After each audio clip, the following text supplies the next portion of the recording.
Bienvenue au Christmas Carols 2020 de l'Église protestante évangélique des Ternes.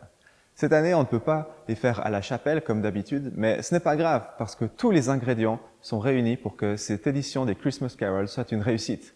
Nous aurons une méditation de la part de notre pasteur Marc-Étienne sur le sens de Noël et bien sûr des chants de Noël en anglais, en français, avec cette année un karaoké où les paroles défileront en bas de votre écran. Donc, mettez-vous à l'aise, levez-vous si ça vous aide à chanter et on se retrouve tout de suite pour un premier chant. Écoutez le chant des anges. Bon carols.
Voici Noël, ô douce nuit, l'étoile est là qui nous conduit, allons dans tout sa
Chers amis, nous sommes super contents de vous retrouver pour ces Christmas Carols.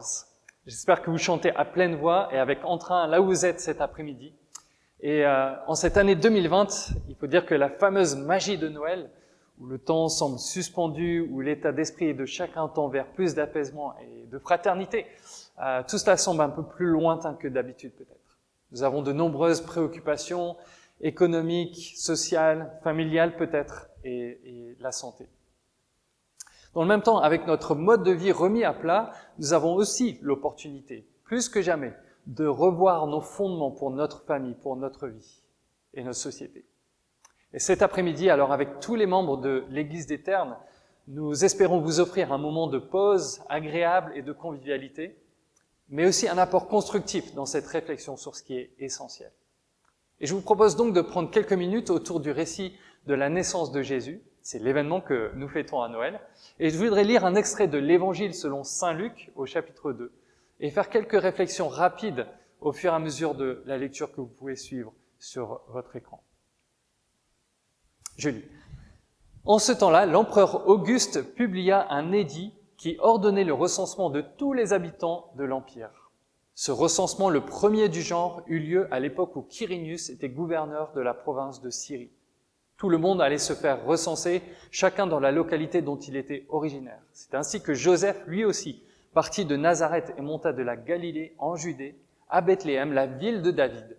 Il appartenait en effet à la famille de David. Certaines histoires comme les contes ou les fables n'ont aucun fondement réel, mais amènent malgré tout une réflexion sur le sens de la vie et la façon dont on devrait la vivre. Vous connaissez celle de Jean de La Fontaine, par exemple, avec leur application morale, leur petit côté tongue in the cheek.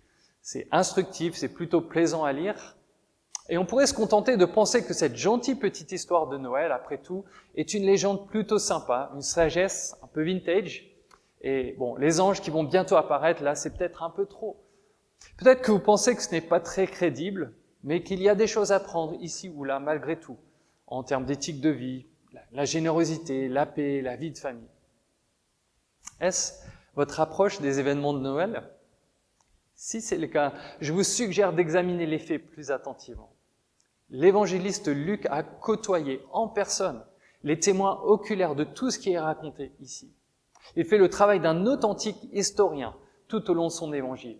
Et après son enquête, Luc ne dit pas « il était une fois », comme dans les contes. Non, la naissance de Jésus est bien un fait historique qui a eu lieu durant le règne du premier empereur romain, Octave, dénommé aussi César Auguste, à l'époque où Quirinius était gouverneur de la province de Syrie. Et c'est ma première réflexion. C'est important déjà de savoir que l'histoire dont nous avons affaire ici est une histoire vraie. Mais Luc va encore plus loin, et cette vérité peut avoir un grand impact sur votre vision des choses. En effet, Luc nous fait entrevoir qu'il y a une personne qui contrôle cette histoire. Et ce n'est pas César Auguste qui cherche à accroître sa puissance et son autorité en comptant tous les habitants de son empire en vue de prélever ses taxes. Non, au-delà des décisions des dirigeants, Dieu déroule son plan et fait advenir le règne de son roi. Toutes les circonstances, des plus heureuses aux plus difficiles, continuent d'aller dans le sens de l'établissement du règne de Jésus. Rien n'échappe à Dieu, recensement ou confinement. Même si on ne comprend pas tout, réfléchissez à ceci. Dieu est le maître de l'histoire, celui qui est véritablement au contrôle. Le recensement oblige Joseph, qui est un descendant du roi David, à se rendre de Nazareth au nord du pays d'Israël jusqu'à Bethléem en Judée. Et Dieu lui-même, en fait, par la bouche d'un prophète du nom de Michée, avait annoncé 700 ans en avance que c'est ainsi que les choses se passeraient. Je lis dans le livre de Michée au chapitre 5. « Et toi, Bethléem, Ephrata, bien que tu sois petite parmi les villes de Juda, de toi il sortira pour moi celui qui régnera sur Israël. Son origine remonte au temps passé, aux jours anciens.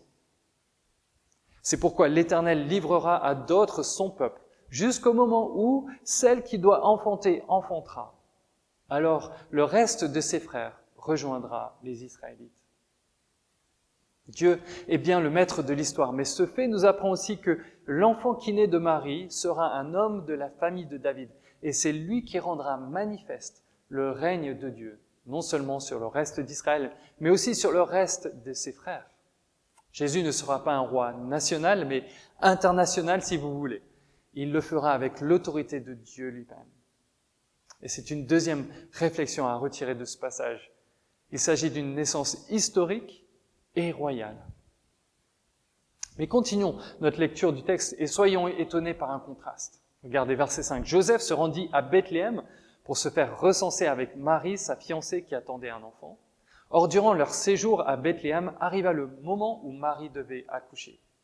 Elle mit au monde un fils, son premier-né, elle lui mit des langes et le coucha dans une mangeoire parce qu'il n'y avait pas de place pour eux dans la pièce réservée aux hôtes.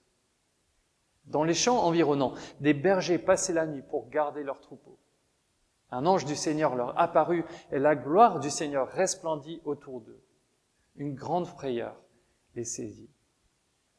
Quel contraste, n'est-ce pas, entre l'importance de la nouvelle et l'extrême simplicité des circonstances. Les contraintes de l'administration et du gouvernement de l'époque obligent une jeune famille et en fait la population de tout l'Empire romain à revoir ses plans pour les prochains mois à venir. Et il faut aller se faire recenser dans la ville de ses ancêtres. Donc Joseph emmène sa femme Marie avec lui. Elle est enceinte sur le point d'accoucher d'un enfant royal. Mais cette annonce n'est pas en train d'être faite aux célébrités du moment ou dans les palais de Rome au cœur de l'Empire, ni même à Jérusalem parmi les prêtres dans le temple. Non, cette annonce est premièrement adressée aux gens comme vous, comme moi, des bergers qui sont au boulot cette nuit-là. Est-ce qu'on doit prendre cette simplicité pour un manque de puissance peut-être? Cette humilité est-elle le signe d'une faiblesse? Ou est-ce le signe d'une proximité recherchée? Après tout, c'est aussi ce qu'on attend d'un roi, n'est-ce pas? Qu'il ne reste pas enfermé dans son palais, loin des préoccupations de son peuple, mais au contraire, qu'il se soucie de ceux qui sont sous son autorité. Je vous propose de laisser cette question en suspens pour le moment et de chanter encore un chant avant d'écouter plus précisément le contenu de l'annonce faite par des anges tout de même. Donc, c'est pas banal et ça vaut le coup d'écouter. Mais chantons d'abord le prochain chant.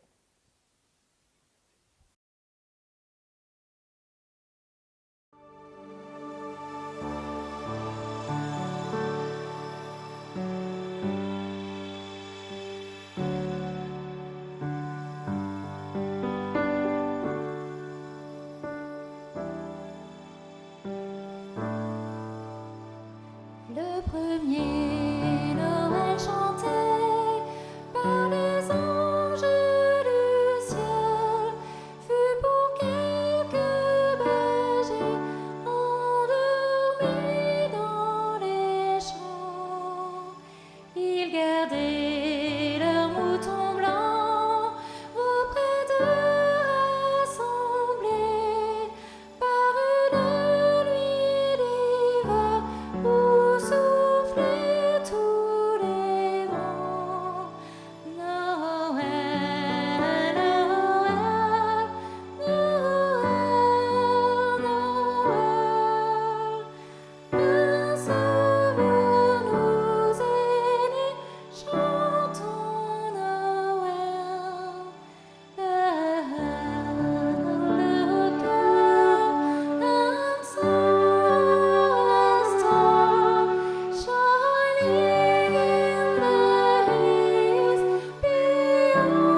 Nous étions restés sur une question. S'agit-il d'un roi sans puissance qui naît, ou bien s'agit-il d'un roi effectivement très puissant, mais qui vient à la rencontre de ses sujets?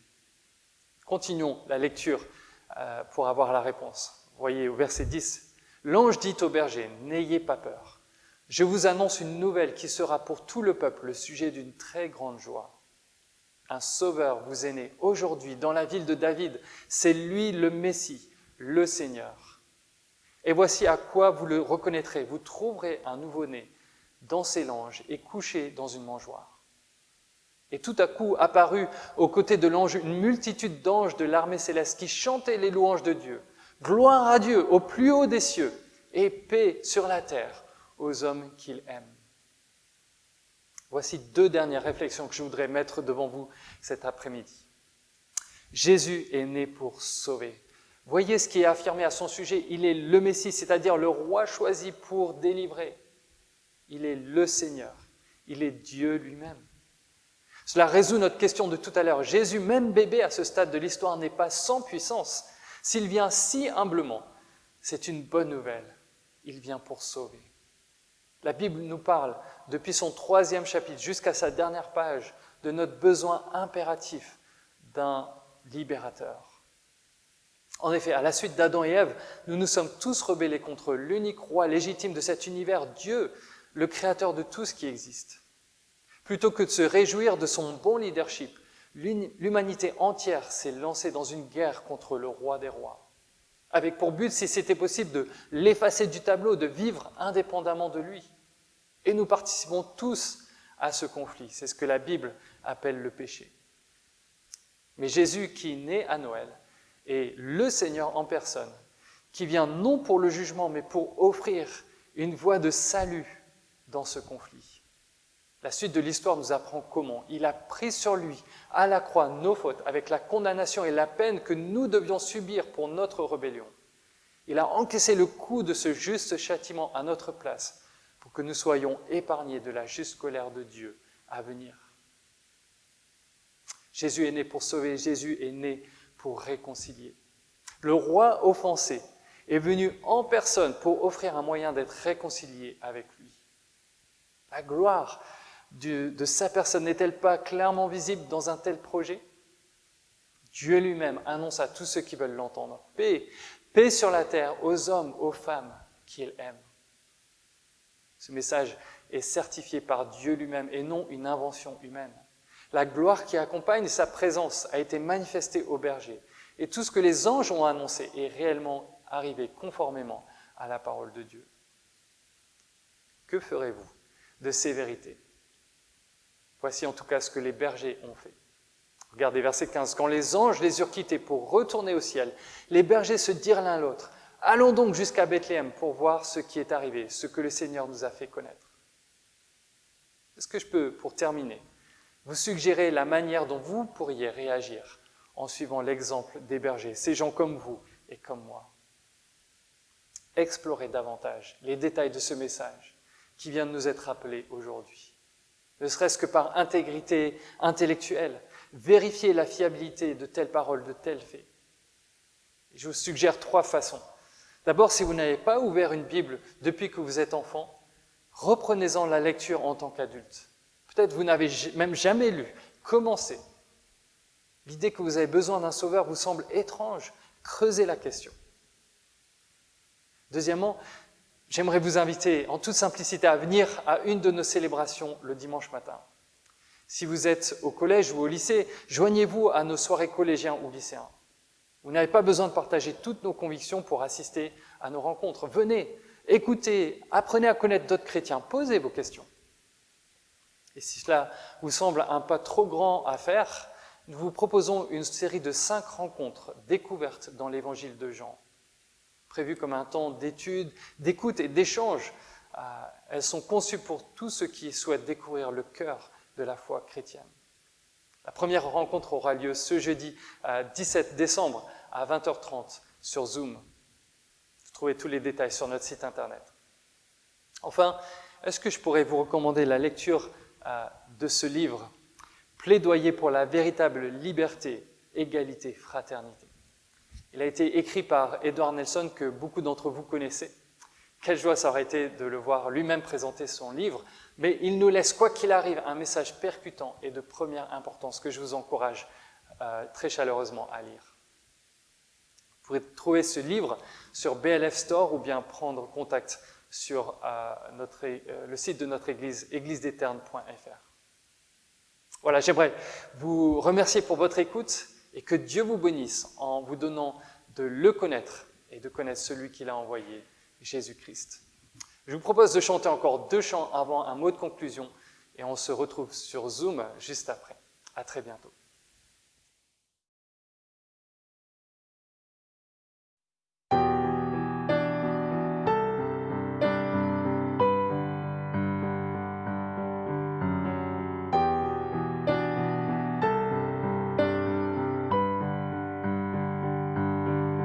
Oh, behold, the mystery now unfolds.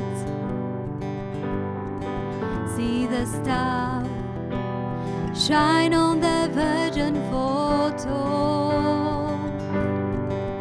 Angels sing and light up the sky. Hope rings out in a newborn's cry. Swing wide, you ancient gates, for Christ is born today. Prepare him room, prepare him room. Let the King of glory enter in. La promesse que les prophètes enchéris s'accomplit.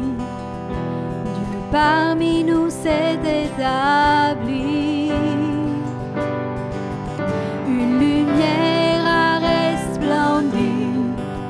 Ses paroles restaurent les vies. Son royaume s'est approché. Soyons prêts à l'écouter. Accueillons-le,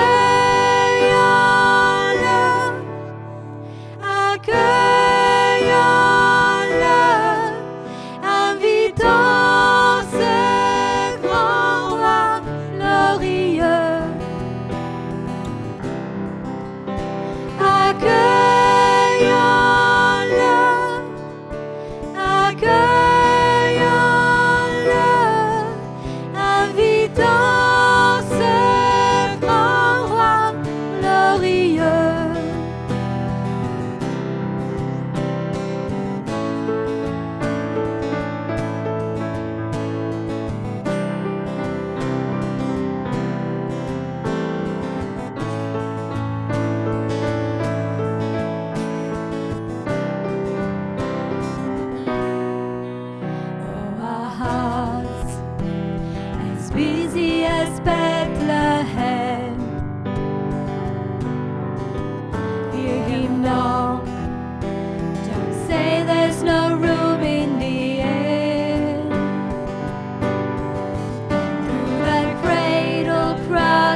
Sauveur, exalte, exalte ton Sauveur.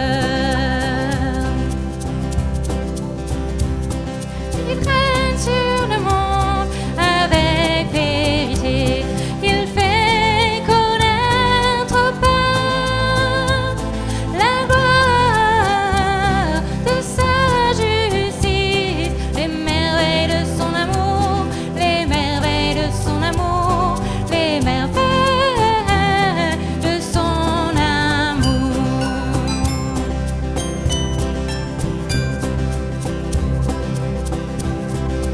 Joy to the world, the Savior reigns. Let men the songs of joy. While fields and floods, rock seas and plains, repeat the sounding joy, repeat the sounding joy, repeat the sounding joy.